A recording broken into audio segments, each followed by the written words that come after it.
Dynasty the king. At this point in the year, you have no doubt gone out on the town and heard Mariah Carey streaming from every retail store. If you go to Starbucks, you know that peppermint mocha is in, pumpkin spice is gone, and that tells you it has been a changing of the seasons. Christmas is in full swing, and my goodness, Dylan, on Monday Night Football, for me, in both Dynasty and Redraft, in a dramatic finish to Week 14, Christmas. I said that like Chris. I was about to say, who's Chris and who are you talking about? I gotta be honest. I was joined by an adult beverage to watch the game because I was stressing, dude. It was a stressful time for me. I can tell, adult beverage, bro. You were how many adult beverages do you have? No, I had only one. I was pacing. Seriously, it's probably adrenaline more than anything. Let me just set the stage briefly. So in Redraft League, it's been a playoff drought for me in this one Redraft League I'm in. And most of the guys who are in it are also in yacht clubs. So a lot of rivalry there. I'm the points leader on the season, but I'm battling, win and get in. I was up by like 26 points with Tajay Spears and Jalen Waddle left. I sneak by 0.3 of a point. So I'm still checking stat corrections like as we record this show because I'm stressed there. Ooh. But more importantly, from a dynasty perspective, nothing like Week 14 brings a Dynasty League together because everyone has a stake in the game. Whether or not you're going into playoffs is one thing, but I traded for an opponent's first-round pick, and they were on the bubble. If they won, that pick doesn't become a draft lottery pick. If they lose, it's a draft lottery pick, and they probably add value to it through our consolation bracket. Our entire league was watching this match, and they were going up against Derrick Henry and I believe also Jalen Waddle.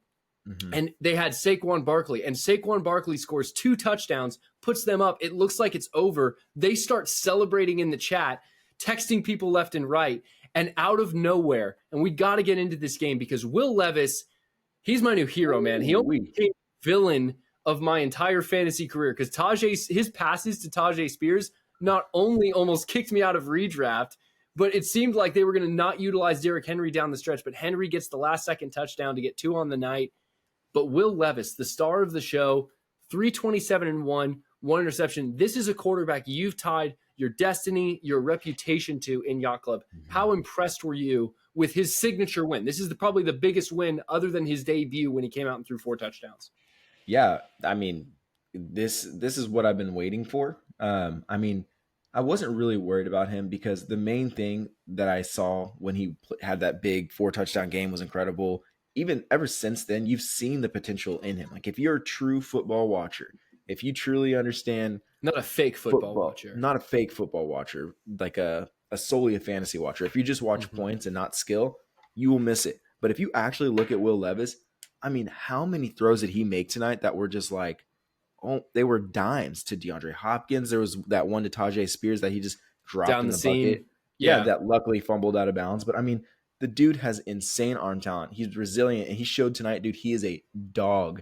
A dog. Dude, they had no business winning that game after those 2 dumb mistakes, and they come back in, and Will Levis just, bro, I'm impressed. I mean, this is why I put my name behind him because I know that talent wins out, right? And I knew that he had that talent, and I knew that he would get his shot. So I trust what I see. I have a conviction. I went out. I put my money where my mouth is in Yacht Club, right? And I went and spent a 25 first to go and get him. So yeah, I love what I saw. No, I mean, here's what was crazy too. Like he was, first of all, in the first half of this game, and we have so much to talk about with Miami versus Tennessee, which, by the way, not a fan of the Monday Night Football doubleheaders because brutal. It's split attention. I'm like watching 2 games. I got multiple stakes going on, but highly entertained the whole time. But it seemed like it was a bit of a snoozer. They couldn't get a lot going on offense. Most of DeAndre Hopkins' production, Tajay Spears' production, came in the second half, no question. But even when the Titans were struggling to get something offensively going, Will Levis was like running people over trying to get first downs. Like I almost texted you, like the man is Tim Tebow with actual arm talent because you and I have both agreed he does have a cannon of an arm, does have lots of arm angles.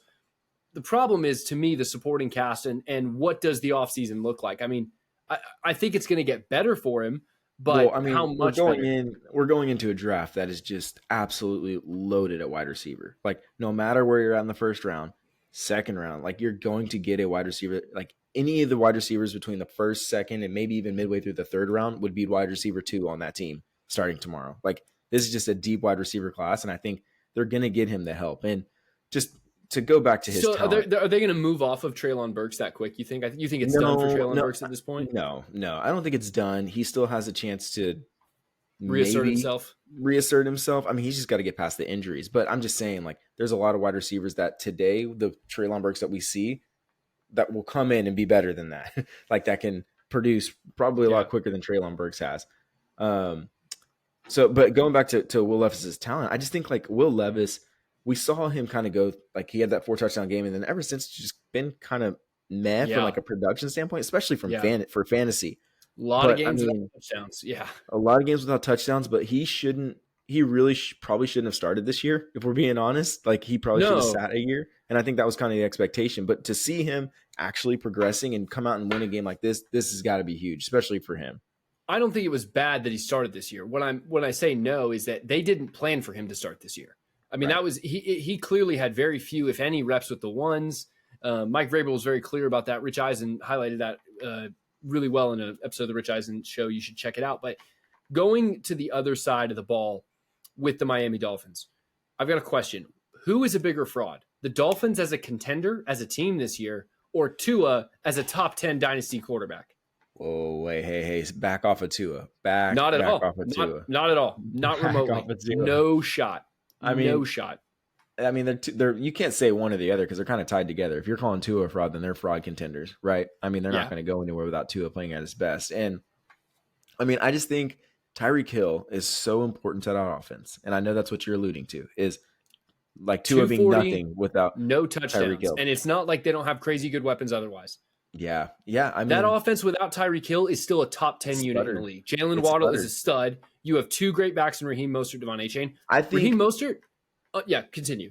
No, sorry, I just think I'm going on a tirade about this, but no, you're good. I just think that like they didn't game plan obviously to Tyreek to get hurt, and it showed. Like it seemed like their entire game plan was around Tyreek, because when they ran the ball, Tyreek being out did not affect that at all. Like it really, at all. Raheem Mostert still had a day. Devon Achane had his runs, but I just think they were trying to figure out, okay, how do we pass the ball without Tyreek? And that's where they ran into problems, because even Waddle wasn't utilized. Like you would think with Tyreek being out as much as he was, that Waddle would have a much better game than he did. He was, I believe, 7 for 89. So he still had a decent game, but it wasn't. He was 6 for 79. Like 6 for 79. Terrible, sorry, but I mean, with Tyreek being out, you're used to Tyreek putting up 150 plus a game. Like there's more. There should be more yards and production to go around. And Tua only threw for what, 240. I mean, you got Will Levis slinging it for 327 with DeAndre Hopkins. Well, obviously, here's the thing, though. The Titans were playing catch-up. Here's why I'm out on Tua. Here's why I think he's a fraud. Twice, all you need is a first down, and you can salt the game away. On top of that, at the end of the game, it's 4th and 3. You just need to get a first down. Hear me. Tyreek Hill was on the field in that game. You got I'm sorry. Tennessee is 4-8 going into that game. Miami's known for beating up bad teams. It's clear that the system is elevating Tua. Tua is not elevating the system. This has been his entire career arc before Tyreek Hill got there. And I'm not going to hold that against him when it's working for him. He's good for fantasy when Tyreek Hill's there. It's great. It works out. But the problem is this guy isn't generating any offense on his own. Who's the quarterback of the team? Is it Tyreek Hill or is it Tua? Because if your offense is defunct when your number one wide receiver goes down completely and you can't convert in which, by the way, he was out there. He braved it, hip drop tackle. It was clear his ankle was bothering him. Leaves in the first quarter, comes back in the third. Very confusing game. I am out on Tua as a whole. I genuinely believe we got to remember this guy had 3 years of a bad narrative until Tyreek arrived and made him something, right? Think about who he. Don't go there. No, it's valid. Absolutely terrible. He was not. You got to remember, there was tons of questions. He overcame what a lot of quarterbacks can't overcome. Like he was put in and pulled. No, like the brain or the brain. The coaching. Brian Flores did not do him any favors. He put him in and pulled him out and put Ryan Fitzpatrick. So, and there's a whole aspect of this game that you're completely ignoring. The fact that they're down 3 of their starting offensive linemen. Like that is huge. No matter no matter who you are as a quarterback, you don't have your line. Yeah. Like you're going to be flustered. Of course you are. And especially when you have a concussion history, like they specifically built that offensive line with Terrell Armstead and Hunt and all those guys on the line, and half of them are gone because of injury. So it's like you just can't blame him for being frazzled and not having time. He got sacked. Like how much time did he have in the pocket compared to the rest of the season? Not a lot. I mean, I don't have that. Like Yeah, no, it looks bad. No, I'm not actually looking for an actual number. No. Here's what I want to ask though. Like, which of the two games did you watch more of? Because I was definitely more tuned into my boy Jordan Love Titans. And okay, good, because that answers my question. That point about the offensive line missing, that's very valid. Dallas's loss against Arizona, very similar situation. Yeah, well, I think their center was I think it was their center, either center or guard, went down early in the game, and it throws everything off. So Tyreek, I understand that, but like you've got to give him time. If he has time, he's gonna he threw one of the best passes that I have ever seen a quarterback throw to Tyreek Hill. Yes, it was to Tyreek Hill, but the throw itself, it was like an out route that Tyreek Hill ran. Yes, that was literally one of the best throws. That wasn't that impressive. It was late, to be honest. Tyreek Hill had to slow down for it. Josh, you line up behind. Josh, you can't even throw a 2-yard out. You're going to say that wasn't an impressive throw? That is a lie. You know I can throw a 2-yard out. You know for a fact I can throw a 2-yard out. A 2-yard out is difficult to throw. That's aside the point. You know you're not throwing anything farther than, 20 yards down the field? Yes. Hot take, comparing me, amateur podcaster and real estate guy, to professional quarterback Tua Tagovailoa. You said that wasn't impressive. On what basis is that not an impressive throw? Compared to Will Levis and Jordan Love, who Jordan Love had a bad game. Heck, Tommy DeVito had some crazy clutch throws. Tua's not washed. That's not what I'm saying. I'm simply You're saying he's a bad quarterback. I'm saying he's mediocre at best. Jared Goff with a cooler origin story. It's the same thing. The system elevates him. He does not elevate the system. Full stop. Full stop. That's my issue. I want to talk. You do know these are recorded, right? Like you do know we're recording, so it's like you're going to be able to look back on. Okay. I'm just making sure because this is going to get brought back up. Because listen, I'm not out on Tua. No, I'm not out. I'm trying. You said you were out on Tua. You said you were out on him in fantasy as a top 10 quarterback. Yes, for Dynasty, absolutely. It's all comparative. So are you taking Jordan Love or are you taking Tua? Who we'll get to Jordan Love in a little bit. Jordan Love. I think Jordan Love has more talent than Tua. Yes, I'll take Jordan Love. Wow. Absolutely. Wow. Okay. Give Jordan Love Tyreek Hill. Let's see what happens. Let's see how his career blows up. Absolutely. That's crazy. Okay. That's not crazy. That is crazy. That is crazy. Not very many people are taking Jordan Love over Tua. Tua was considered MVP. Like he was in talks for being MVP before this game. You know who should be in MVP talks? And it's Tyreek Hill. Well, I'm sure he was honorable mention. Raheem Mostert, 16 rushing touchdowns on the season. I keep waiting for the ball to drop for Raheem Mostert.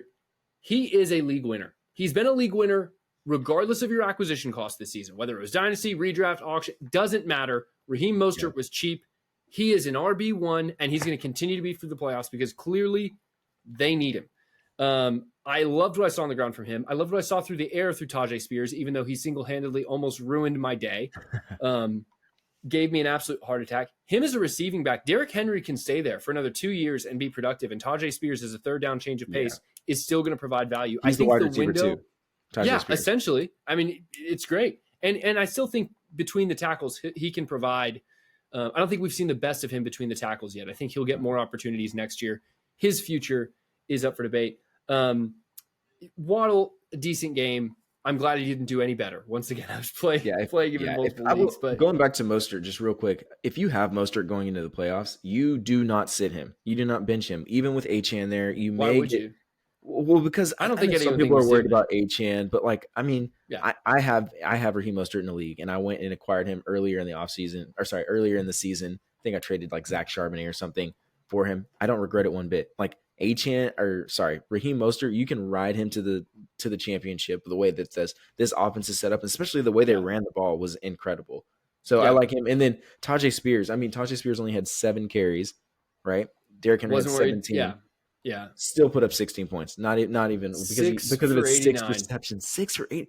Wow, I just saw that 89 yards. Yeah, that's literally wide receiver 2. And it all came wide receiver 2 in that offense. Dude, when I tell you watching that game was an emotional roller coaster, it all pretty much came on that drive where they went down and then Derrick Henry punched it in from the 1. It was like Tajay Spears dump off, D-Hop big catch. Like he had 2, well, actually there was 2 drives where they were trying to play catch up, and Tajay Spears was just electric in the passing game. I mean, he's someone to obviously pay attention to if you haven't already. but someone I would feel great.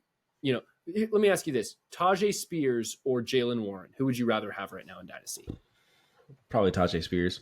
I would say so too, because I think there's a clearer, Najee's younger. I think there's a clearer path for Spears to become super relevant. Moving over to the Tommy DeVito Bowl.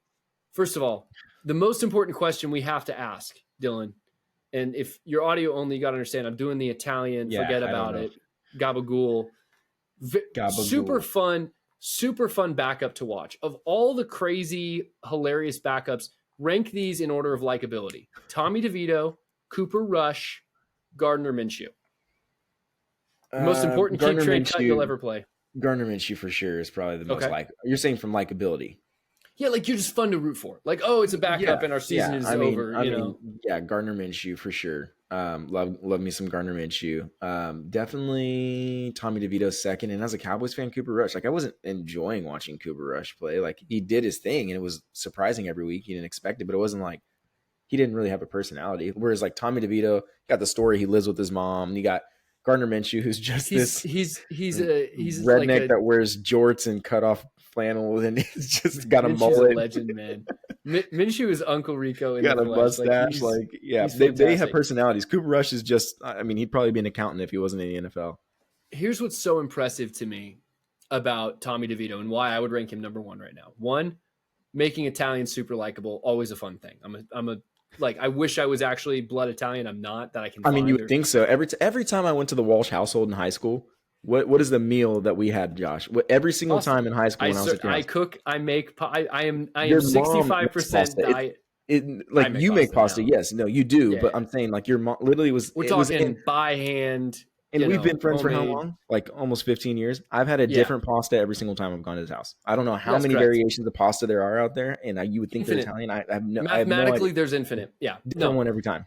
The story is my family moved to Texas, but they're from the Northeast, and my dad, he may or may not have. This is a complete sidetrack. My younger brother and I debate whether or not my dad bounced and like worked for the mob as an associate. I'm not. That's a real story. Your dad is a massive man, so he probably did. Dude, no, he bounced in New York clubs, and I remember watching as a bouncer. You got to specify when you say bounce in clubs. Well, that's true. As a bouncer, okay, worked the door, and good man, principled man, awesome dude. But yes, him in his 20s, I would have loved to meet. But either way, Tommy DeVito leads a game-winning drive out of nowhere for a Giants offense that really has struggled all season and is without, and I was going to talk about this. The most impressive thing to me about it was there wasn't a clear number one pass catcher coming into this game for the Giants, but leaving it, I think they do have one, and I think it's Wan'Dale Robinson. That is a name for dynasty players. Yeah. If you can remember, Wan'Dale was all the rage last year. Was it 2 years ago he was drafted? Tore his ACL, came back, tore his ACL again? Yep, injury galore for this man. Yeah. Always looked great with the ball in his hands. Looked great again. 6 for 79 through the air. DeVito sets up. First of all, DeVito looked very mobile. Was running around very much like Daniel Jones. Last year, by the way, he was a rookie last year. Wan'Dale. So it was only 1 year of the torn ACL. Okay, I was trying to remember. You know what it was? It's Kadarius Toney. So Wan'Dale, kind of out of nowhere, is he resurrecting his value after a torn ACL?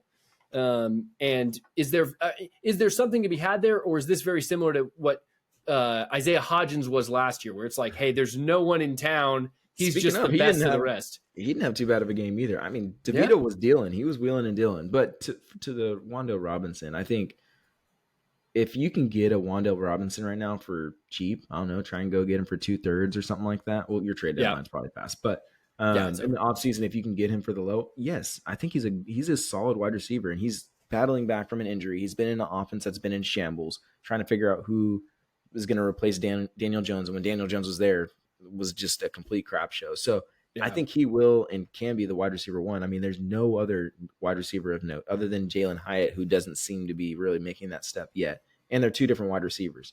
So I think you kind of got what, you know who Wan'Dale reminds me of? I feel like I brought him up quite a bit. Rondale Moore? No. Well, no. I mean, they're the same size, but that makes sense. No, more of like a Jarvis Landry. Whereas like he's a little speedier than Jarvis Landry, but like just playing, like he doesn't like play downfield. He kind of gets in the pocket, catches it, and he can turn upfield, and they're getting creative with getting him the ball. because he had 2 carries for 36 yards, 79 yards receiving. Like I think if you can get Wando, I don't think he's going anywhere. Yeah, I'd be interested to see how that Giants offense changes next year. It's a complete and total. It's like a brand new band. They're reinventing it, like this makeshift offense every week. But the consistent piece, Saquon Barkley finding the end zone twice. Saquon, you can trust. Worried for DJ. I'm worried for DJ. Daniel Jones. I'm worried for my boy. Yeah, they gave him the bag, but I mean, yeah, it's not too big of a bag where they couldn't move on, man. I think the Giants kind of need to, but impressive win over the Packers, who were surging. Packers had won 4 straight going into this. The Giants had won 3 straight. I believe now with this win, you kind of a stumble for the Packers. It was a weird game. Both games had like muffed punts. It was kind of like special weird fumbles. Yeah, it was really strange. But Jordan Love, who I adore, weird game, 218 and 1. Had his best drive at the end of the game, his best throw at the end of the game, but it wasn't enough because Danny Dimes himself. Danny DeVito. I'm telling you, I legitimately sometimes forget his name. I'm like, Danny. No, it's Tommy. They're way too close. Question also, can we talk about his dad kissing his agent and his agent kissing his dad? It's Italian. That is it's very Italian. Oh. You don't understand the culture, Dylan. You don't understand. His agent's got to be like his uncle or something. Like, you don't just find it. Oh, that's just weird. Doesn't matter. I mean, that does not affect his dynasty value whatsoever. I just thought it was, they just pan to it and they're just like celebrating. That's going to be -1 points for weird. Yeah, very Italian traditions. You don't do that. Okay. Oh. You lock and it's all the wrist. Okay. If you're coming up with, frankly, you want to come right here, you want to come right here and then right there. And it's all the wrist. You're just throwing your hands. And everyone just left the podcast because not remotely. Teaching Italian culture will be a facet of this show moving forward. I'm convinced of it. Even though anyways, I'm not Italian. Anyways, yeah, you're distracting. Getting back to Jordan Love. Talk about your boy. Yeah, weird night. Had some good throws, had some bad ones. Here's what I was going to say. This offense needs Jayden Reed, obviously, who had another good night, used a lot in the running game. But it also needs Christian Watson to complement it. The biggest thing, A.J. Dillon, very bad running back. I'm just getting his vision is -10,000. It does not set up the play action pass. That is what a Matt LaFleur offense is set up for. I thought Love did enough to win the game, put him in a position after they had some weird turnovers.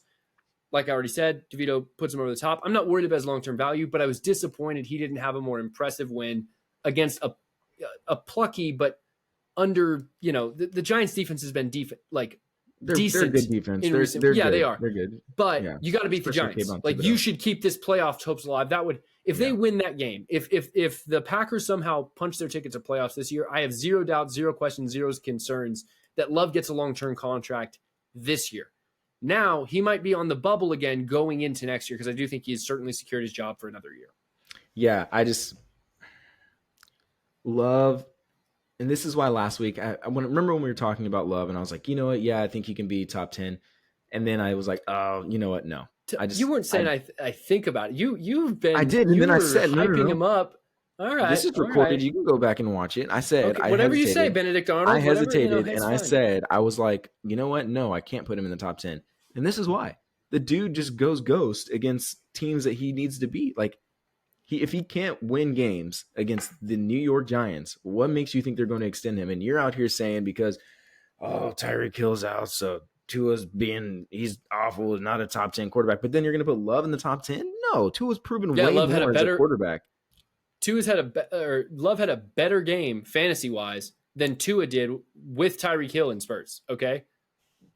Jordan Love was missing Christian Watson. Love did not have a better game. Yes, he did. 218 and 1. 218 and 1 for fantasy purposes. He may not have had a touchdown, but okay, yeah, you're right. He had. Yeah. What are we talking about here? Put him over. Yeah, it's a touchdown. And put him over. I believe Jordan Love is elevating the pieces around him certainly more than Tua is. Now, I'm not saying Tua. Once again, I'm saying that Tua is Jared Goff with a cooler origin story and a more likable guy, probably. But Jordan Love is closer to Jared Goff than Tua. Stop it. That's not true. That is so not true. It's absolutely ridiculous. We're just arguing a lot tonight. We're getting caught in the doldrums. We are. Question for you though. Jayden Reed. Yeah, love Jayden Reed. Give me today your top 3 rookie wide receivers. I'm putting you from on the this spot class right from now. 2024. From this class, yeah. That's a really is Jayden Reed in your top 3? He's flirting with it, right? Yeah, So you got to go #1. I hear that Puka, coming out. Yeah. then Zay Flowers. And so sorry, let me rephrase that question. Dynasty. Do not think just this year. Think dynasty long term. Puka's still your #1 wide receiver. Yes. Rookie wide yes. receiver. Okay. Bro, okay. what? I mean, what? Time out. We have got to talk. No, I'm not. I can't. You're. This is gaslighting. How can you still be out on Puka Nacua? What about his play, his production? I understand that like the future may not be as bright, but everyone who's, by the way, Tank Dell, #2, actually, not Zay Flowers. Tank Dell's injury sucks, but Tank Dell would be #2. Then I'd maybe go Zay Flowers. But what about Puka's, like, everyone's trying to do what Puka has done. You want to know who already has 1,000 yards with multiple games left to play? Puka Nacua. Okay? You know who's making sideline leaping grabs every other week? Puka Nacua. Jayden Reed, definitely a really good rookie. I love how he's utilized in the run game. He's a weapon that they need, as I said last week. I think it's a great complement of weapons, but Christian Watson not being there definitely hurt this offense. But yeah, dude, you're Puka hate. No. Okay, let me say something about Puka, because you just brushed over it and act like you just said your point and then moved on. No. This is the longest Monday Night Football recap ever. I love it. Okay, this is ESPN's fault. They should not have scheduled 2 games. They shouldn't have. There's way too much to talk about. Puka Nacua. This is all I got to say about Puka Nacua. And we can move on. We're not going to say another word. We'll move on. Kenny Golladay. All right. Move on. No, we're not going to move on. That's the dumb Kenny Golladay. There's nothing to talk about. There's absolutely nothing to talk about. Stop it. Stop. Yeah, we need to get back to the game. Giants, impressive win over what I think was a better Packers team. They beat themselves. Jordan Love, I'm not worried about his long-term value. I'm disappointed he didn't score more for fantasy. If you needed him to get you into playoffs, he probably disappointed you. Jayden Reed is interesting, but I don't think he's a superstar, unlike Puka Nacua. We're going to take a break. When we come back, we're going to be talking about our Christmas lists, the things we desire for fantasy, because remember, Dynasty never ends. If you're out of playoffs, guess what? So are we. Not in every league for Dylan, but for me, every league. I'm not missing a beat. I'm already beginning. No, I'm not out of playoffs in every league, in every Dynasty league. I should clarify. You're like, I'm not that much of a loser. Take none of my advice. I have no idea what I am doing. Yeah. There's a little bit of truth to that sometimes. We're going to take a break. When we come back, we're going to have a Christmas lift. On mine is certainly going to be that Dylan correctly sees the love and, well, not the love, but the value of Puka Nacua and learns to love him as I have. Dylan, we were talking a little bit pre-show. You have never heard the incredibly sappy, horrible, emotional Christmas song called Grown Up Christmas List. No, I want to know how many people have. I would love to know how many people have. Give me a reference. What is it? Is it from a movie? Is it just a song you know what it is? I grew up on we grew up in the Bible, the belt buckle of the Bible Belt, right? So my family would listen to, it was called 94.9 KLTY. It was like this super sappy Christian radio. In fact, I actually prank called in with fake stories because they would call them like, tell us your favorite story about your kids. I did this multiple times, got in trouble because I was like, this is so lame. The only time in my life that I've ever been Christmas caroling was with my mom family. made you go? Yeah. She made us 100%. go. We were just hanging out and literally we're just kicking it in the living room and your mom just comes in and says, all right, guys, we're going to go. We're going to go Christmas caroling. We're like, okay. Like, no, we are going to go Christmas caroling. I was like, oh, okay. All right. Yeah, you got roped I had a lyric sheet and everything. 100%. 100%. I don't even remember Silent Night. That's literally us. Either way, this song, culturally speaking, is the equivalent of a mayonnaise-only sandwich. If you can get the reference, great. It's a terrible song. And it's like, my Christmas list is that wars would never start and everyone is happy and love would heal all of our hearts. It's just dumb and stupid. But I'd like to rephrase the correct grown-up Christmas list is that your fantasy players' situation would all improve. It's week 14. It's the end of the fantasy regular season. And half of your leagues, most people don't make the Dynasty playoffs. And what's the reason Dynasty is the best format in fantasy is because the grind never stops. Okay? The moment the season over, you don't take a break. You don't get depressed because Tajay Spears didn't get you 3 more yards. Suck it. That one owner that's listening that knows they didn't make it. Sorry, I'm talking back. Fired up tonight. You just start looking at what's next. And so, Dylan, I'm going to kick this off. here is my wish for kind of the offseason, the rookie draft. This is all on the table. I'm already speculating about what's going to improve my roster, what's going to improve the situations of players I love. And the first one I think might surprise you. The first wish on my grown-up Christmas list. Should we have to sing them? Should we have to carol our grown-up Christmas list? I'm not singing. Your I think you parents should. already made me do it once. Oh, no. These Walshes are not going to have me singing again. This is not happening. That would be hilarious. I would not because it would be good, but your shame and embarrassment in this, whereas I would just be fine. I'm like, I don't care anymore. I'm sure it's you totally would. Fine. Fun fact. Yeah, anyway. My grown-up Christmas list number 1. This is a little weird. Devante Adams goes to the New York Jets, but he isn't the only one to join Aaron Rodgers. David Bakhtiari, who's currently injured for the Packers, and I have a disclosure here, also goes, I don't care if it's David Bakhtiari so much. He's just the name I can think of, but the Jets' offensive line improves. This will absolutely skyrocket Garrett Wilson's value. This will skyrocket Breece Hall's value. This will resurrect all the hype we had in the offseason about some exciting pieces in New York. Part of it is the offensive line. The Devante Adams I'm less excited about, but I think there's more than enough targets to go around. Garrett Wilson's being targeted literally 40% of the time in recent weeks with the Jets. There's plenty of targets to go to Devante Adams to open up the passing game for him. I want a resurrection of both Garrett Wilson and Breece Hall because they are surefire studs and they need a better situation. And I want to see a competitive Jets team. I don't like that. I don't dislike that. I wasn't going to disagree with you. I know we've been disagreeing quite a bit. That's fine. You're just wrong, no, and that's okay. I don't dislike that. I think it's a very possible outcome, right? I mean, we know that Devante Adams and Aaron Rodgers have been trying to get back together ever since they broke up. Yep. And I do think it does actually help Garrett Wilson. Obviously, Aaron Rodgers being back alone helps him, but having Devante Adams on the opposite side of him, that's pretty lethal, right? I mean, we're looking at it's going to be nice if that can happen. I guess I'm optimistic about Garrett Wilson in that case, but then we're betting that Aaron Rodgers comes back and he's vintage Aaron Rodgers and he can support 2 wide receivers. We don't know what we're going to get from Aaron Rodgers. If I'm being completely honest, I'm not expecting him to come back and just be like prime Aaron Rodgers. I kind of am. And here's what I like in terms of the you buy into all the psychedelic treatment he's doing. I don't know about that, man. I have not tested for myself, so I cannot comment. You personally, but you think he's going to work? No, I just think that, listen, if Zach Wilson, who just had his best game ever, it looks like he finally threw out carrying, can do 8 for 86 to a Breece Hall. Garrett Wilson had 14 targets. I will trade 6 of those targets if he gets a little bit more single coverage and scores more touchdowns. Garrett Wilson isn't going to finish as a top 15 wide receiver this year, most likely. It's going to be very hard pressed to. I believe he's currently at wide receiver 23 last I checked. So I don't think that's happening. Yeah, exactly. So I just want, because the other thing, and here's why this is a kind of a wish. Sometimes we wish for players' situations to improve just so we can answer the question. One of the narratives I cared a lot this year, obviously, because I love George Pickens, was you had to fire Matt Canada in Pittsburgh to find out whether or not you actually had a Kenny Pickett problem. The same can also be said about our belief in Breece Hall and Garrett Wilson. I think they're both superstars, and obviously they've already been producing pretty well, but can they be top 3, top 5 at their position? We won't know unless this offensive line also gets better, and they also have another legitimate receiving option. I mean, if Randall Cobb is catching touchdowns in New York, fair.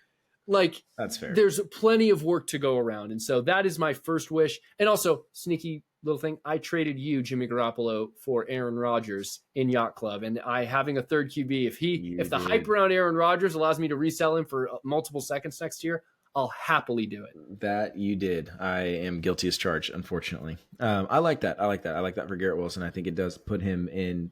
I don't think here's where it doesn't help him, because right now I think he's being regarded as a top 8 wide receiver. I don't think he stays there. If Devante Adams goes, he's probably more of a high-end wide receiver too. In terms of dynasty value, in terms of value, yeah. I don't care. I will. If I have Garrett Wilson, I'm keeping him, and I'm trusting the production for the next 5 years. Regardless, even if he has Zach Wilson again next year, you're still keeping Garrett Wilson because he's Garrett special. Wilson. Correct. Yeah, he's just a special talent. I'm gonna go Homer here. You know me. I'm a big college football guy. So my first wish, my very first wish. I almost wrote this. I know exactly where you're going. Can I guess it? You do. I don't think you do. I'm gonna go in a different direction probably. Do you want to guess it? Go ahead. Guess it. I have that the Cowboys would draft Trey Benson at running No, back. no, that I have that on my list actually. That was my I do have bonus. that on my list.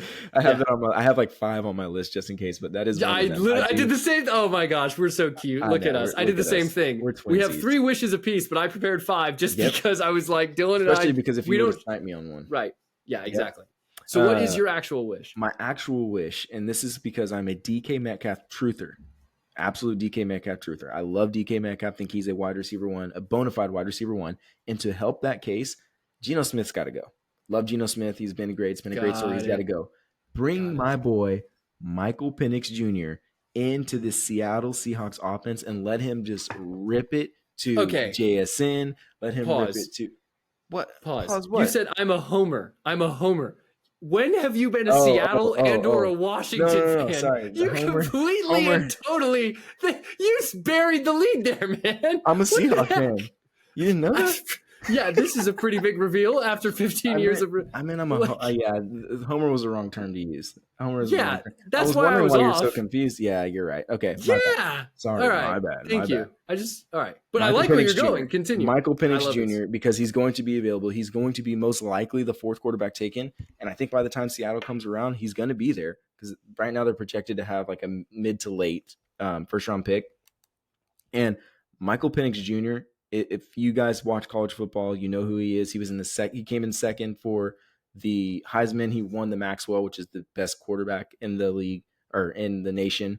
And the dude's just a complete stud. Had an incredible season at Washington this past season. He had Rome Odunze as one of the top wide receivers in the nation. They actually deserved to be in the playoff because of him. They're not one of the teams with sus surrounding them. Yeah, there was no question that Washington was going to be in the playoff because of him. With that being said, if you put him in the offense with DK Metcalf, Kenneth Walker, Zach Charbonnet, JSN, Jackson Smith, I don't know if Tyler Lockett will still be there. We'll see. But whoever, doesn't hurt him if he is. Yeah, DK Metcalf being the threat that he is, dude. Michael Penix Jr. has a cannon of an arm, and it just like watching him play this past season, he just rips it. And the dude, talk about arm talent. The dude can put the ball anywhere. The comp that I've kind of had for him was not as athletic as a runner, but he's got like the arm Josh Allen, but he's just kind of a statue. He doesn't move. The dude's not getting you any yards on the ground. That's some serious arm but he's got a cannon of an arm. He's got a cannon of an arm. So seeing him in that offense, I think it just boosts DK Metcalf's value. I think you finally get a JSN breakout to support that. I just don't think Geno Smith's 33, I think he is, 33-year-old arm is just going to get it done. And we're seeing the injuries start to pop up with him. You know what's kind of funny? The Seahawks right now as a team remind me a lot of the Buccaneers before they got Tom Brady. Everyone there was crazy good weapons. You had Chris Godwin, Mike Evans, Leonard Fournette got there with Tom Brady, but the defense was good. And then you had kind of, Jameis Winston leading the charge. It was like, okay, what is this? This team's a quarterback away. And no disrespect to Geno, but I think that the Seahawks with whether it's a young QB or a free agent QB, the hype would be unreal. The hype would absolutely be unreal. And especially for dynasty purposes, connecting JSN to a guy he can grow with, DK Metcalf, giving him a long-term starter, because I don't know what Geno is. I'm with you.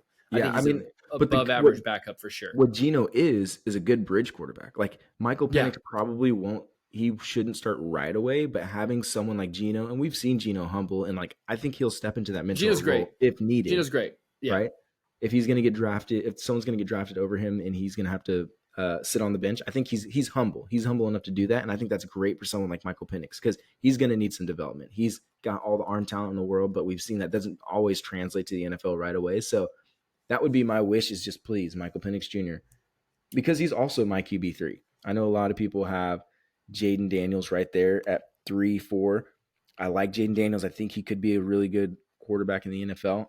I love me some Michael Penix Jr. Complete landing spot with Jayden Daniels. For right now, it is landing spot as well. Yeah. So that's true. Yeah. No, I mean, just real quick before we move on, because I think we're both going to be talking about some more rookies.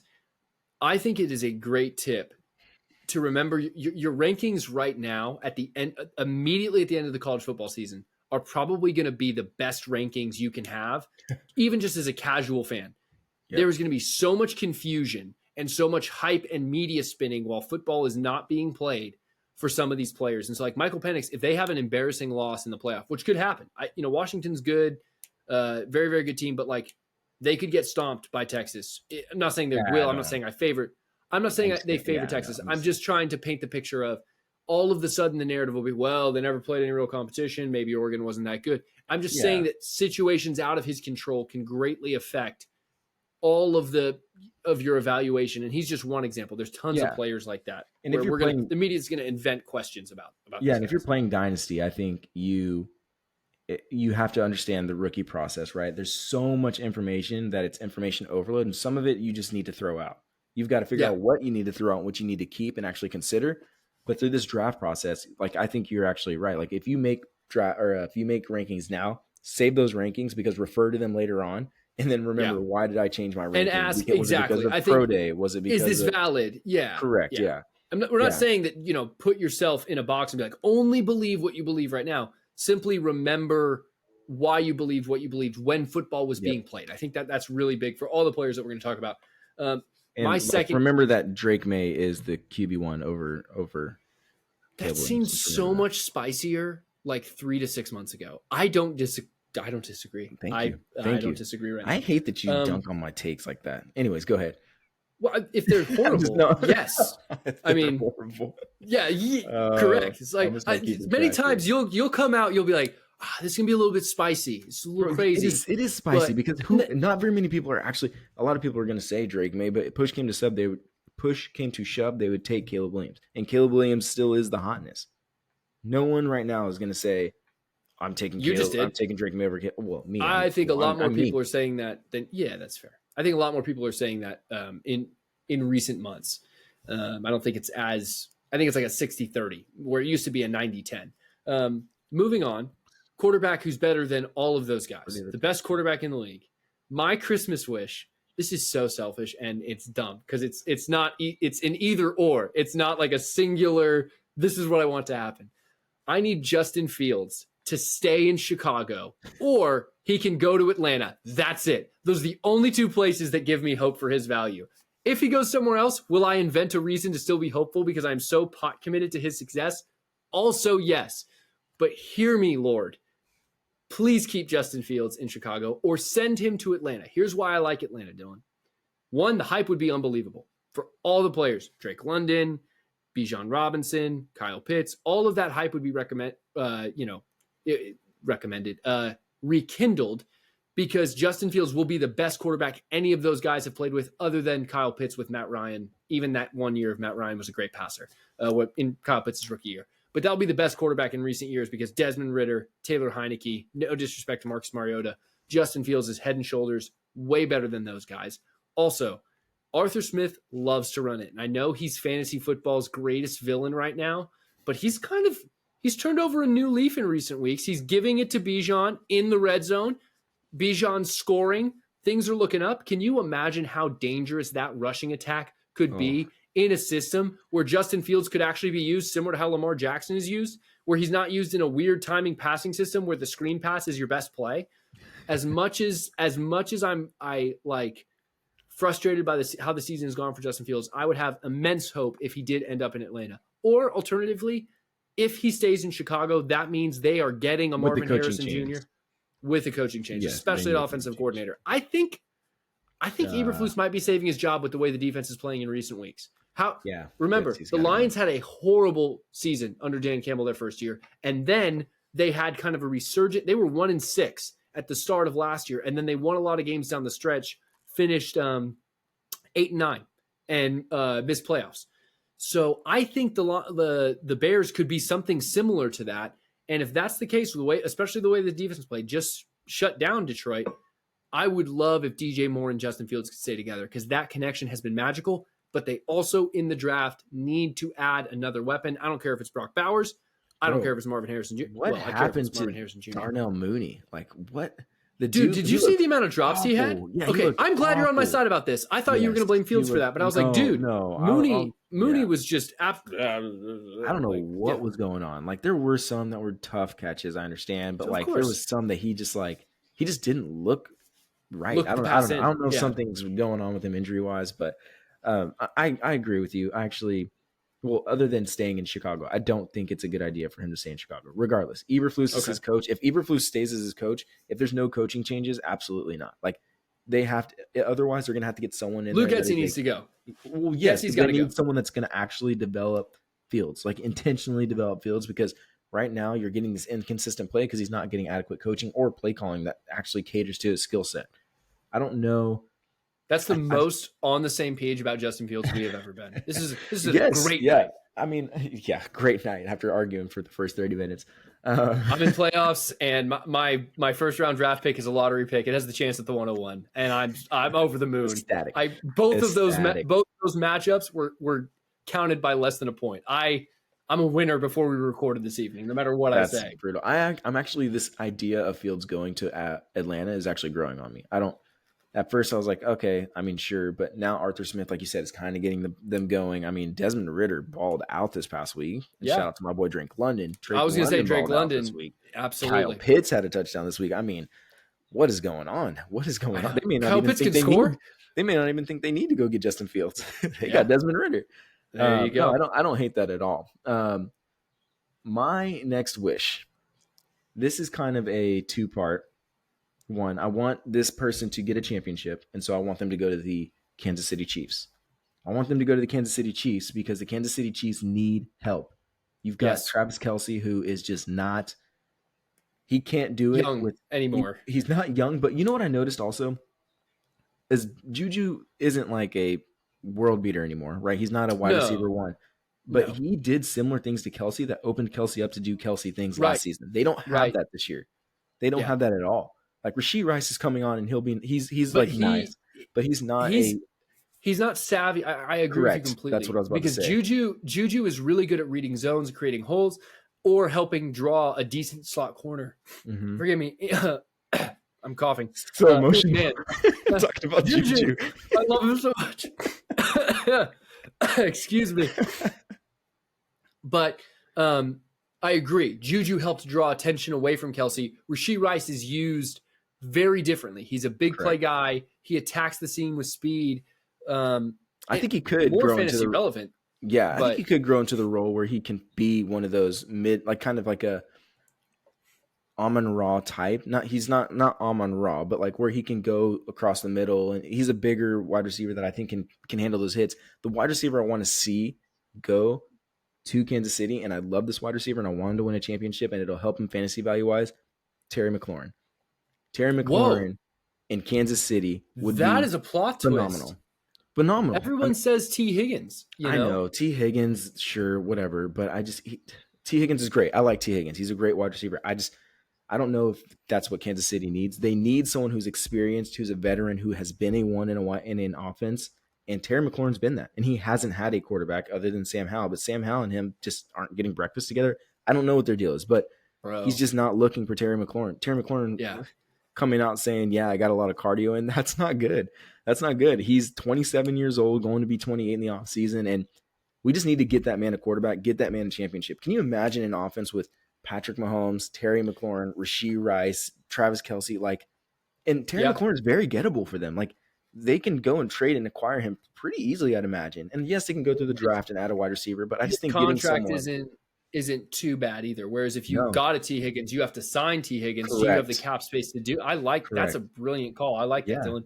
The other thing I like about it, Jahan Dotson becomes sneaky again. Mm-hmm. It gives the receiving options at the Commanders an opportunity to kind of realign themselves, because the most consistent guy it's felt like has been Curtis Samuel. Yeah, when it should have been Terry McLaurin. But it's very, very strange. I like that a lot. That's a Christmas wish I can certainly get behind. Thanks, man. Look at us. We're just the best of friends. The best of friends. But no, there's no wide receiver you'd rather see them there? I mean, maybe, Stephon Diggs instead. I mean, Stephon Diggs, sure. I don't know how likely it's bad up in Buffalo. It is bad up in Buffalo. You're right. Stephon Diggs would be nice. The thing that I don't think they need to do is draft a wide receiver. Like, I don't think they don't want to waste Patrick Mahomes' prime. Yeah, they don't want to waste Patrick Mahomes' prime trying to develop wide receivers, right? Patrick Mahomes is 27 years old. Let's get him experienced wide receivers, because not only Patrick Mahomes, two Super Bowl wins. Travis Kelce's like, okay, yes, I'm saying they're have not a wasting. They're not wasting, but they have a window to continue to win championships. And Travis Kelce's got like I don't even give him 3 years. 2 year window. unequivocally the most disappointing season for Patrick Mahomes for fantasy. Yeah. That we've really ever seen. This is uncharted Still territory. top 10, but yeah. Oh yeah, no, it's still good. Is Yeah. it top 10 or is it? I think he might be quarterback 11 He was right now. I'm trying to QB8. remember. If you keep going, I'll double check. I'm pretty sure he was QB8 last time I checked. Okay. In No, Yacht I was simply going to ask because his value, in Yacht Club he is quarterback 8. I think he was a couple weeks ago he was quarterback 11. So Patrick Mahomes still great, and you can always trust him. But that high ceiling top 3 guy, he needs an additional receiving option. I love that a lot. I'm going to go to my last Christmas wish right now. Had to pivot because one of them was Cowboys for Trey Benson, which you didn't say, but like I brought it up. But I'd love the Cowboys to get Trey Benson in the draft. I would love the Packers to draft Blake Corum and give this Packers offense a legitimate running game because A.J. Dillon, I am so done with A.J. Dillon. Dude's It's terrible. infuriating. I'm sorry, AJ. You're just not great in the NFL. The man, you know who he is? He is doing – it's like he's a cover band for the Trent Richardson band. You know what I mean? Like he looks like he would just run everyone over. The man makes 3-yard gains look like the most hard-earned yards. Like, wait, you only broke 1 tackle, bro. Like, I don't know. I had high hopes for A.J. Dillon. I drafted him as a rookie. He broke my heart. He's usable. He's usable. He's not the worst back in the league. I'm out. But I want the Packers to draft Blake Corum. I think they actually have a chance to because he's in their vicinity. You know what I mean? He plays in Michigan. It seems like the Packers love that localized feel. But either way, I don't know about that. I'm just simply saying like that they like Iowa and like they're corn-fed boys. That's what I'm saying. They're good old corn-fed boys. Blake Corum, great running back, incredible running back. He's had a good college career. I think he could thrive in a Matt LaFleur system. Give Jordan Love some additional weapons, open up this play action game for all of the shares of Packers players that I have acquired and are committed to over the dynasty landscape. That's a good one. I actually like that landing spot for Blake Corum because he needs to go somewhere where right now, I would say he's my RB2. I still have Trey Benson as my RB1 in this class. Blake Corum. And that's why he needs to go to the Cowboys. Yeah, exactly. Blake Corum is my RB2 currently. And I think he's a good back. But I think in an offense like that, it suits him way better where they already have somewhat of an established passing game. And Aaron Jones will be back next year? Question. That's a big question. I don't know. Aaron Jones is really so far past his prime now. Well, no, he's old and injured. It's okay. Like he's a running back. He was awesome for fantasy. Can't carry the load. That's what I'm saying. Like he's not like a 3. Right, but you could keep an AJ Dillon. Down back. You could even use a Patrick Taylor. Like just sub it. Keep AJ Dillon doing stupid absorb contact 2-yard gains. And then Blake Corum plays the Aaron Jones role. That's why I like the landing spot. They can use not a bad landing spot at all. I think that's a good landing spot for him. I think that would benefit him fantasy-wise and benefit that offense NFL-wise as a whole. So, I mean, just keep that young offense growing and get you a Blake Corum. They have to. This is where I agree with you. They have to draft a running back. Even if it's Braylon Allen. I can see Braylon Allen going there, who is my RB3. And Braylon Allen, talk about a Wisconsin. He's a Wisconsin guy. He's going to go there. That dude is beefy. He's huge. Massive.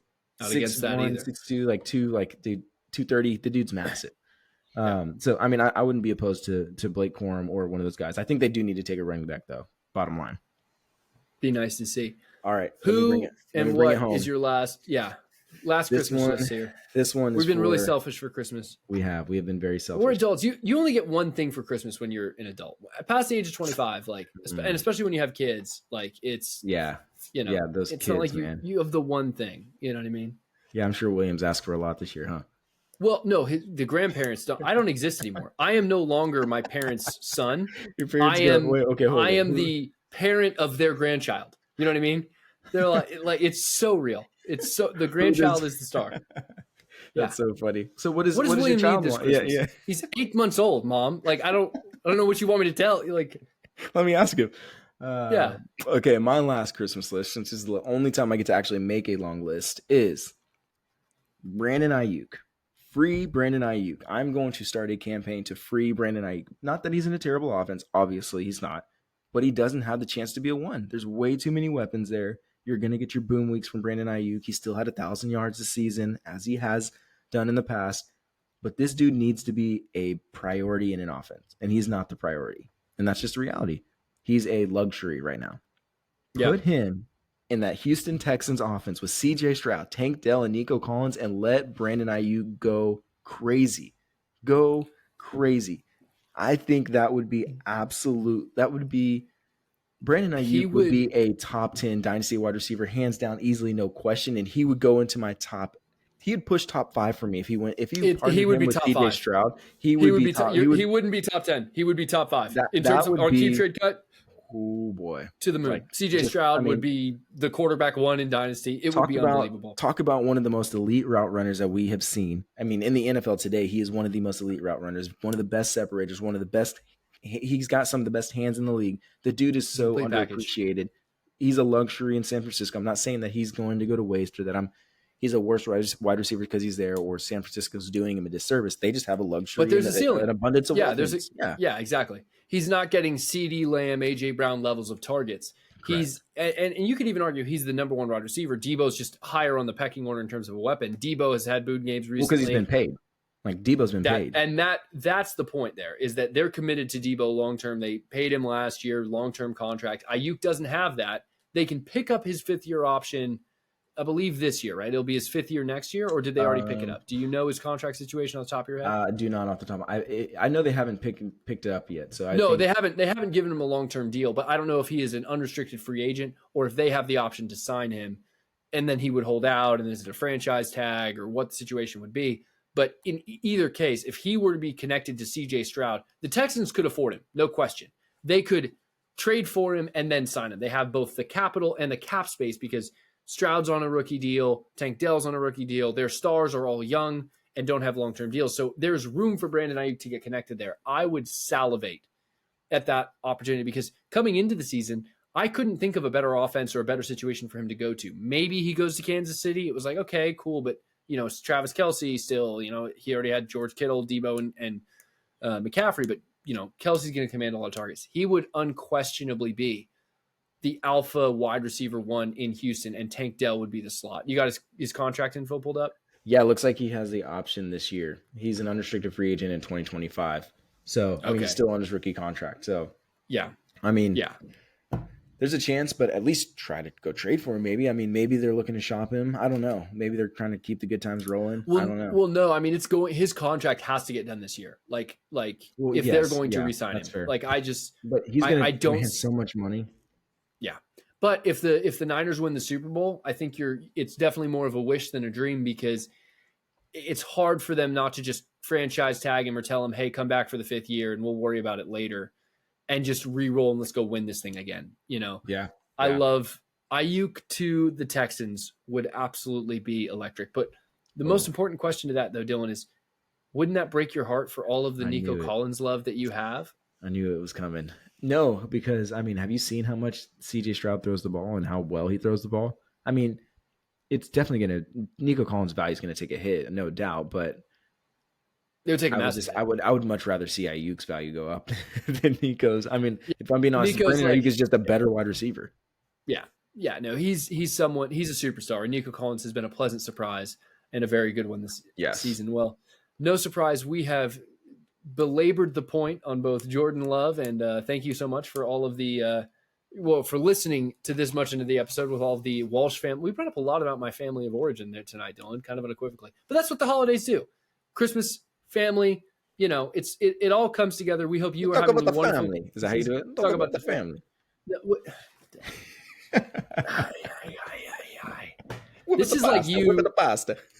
Oh my Lord! You sound like you're doing a bad Mario impression. It's disrespectful. It's insubordinate and churlish. What you're doing right now. This is going to be it for the Dynasty Exchange. Please join us again this Thursday. We're going to be rolling through the end of the NFL regular season. But we're excited for the Dynasty offseason to begin for many of you owners because the speculation is beginning, and that's probably one of the most fun parts about being a Dynasty manager. So we will see you on Thursday. Dynasty the king.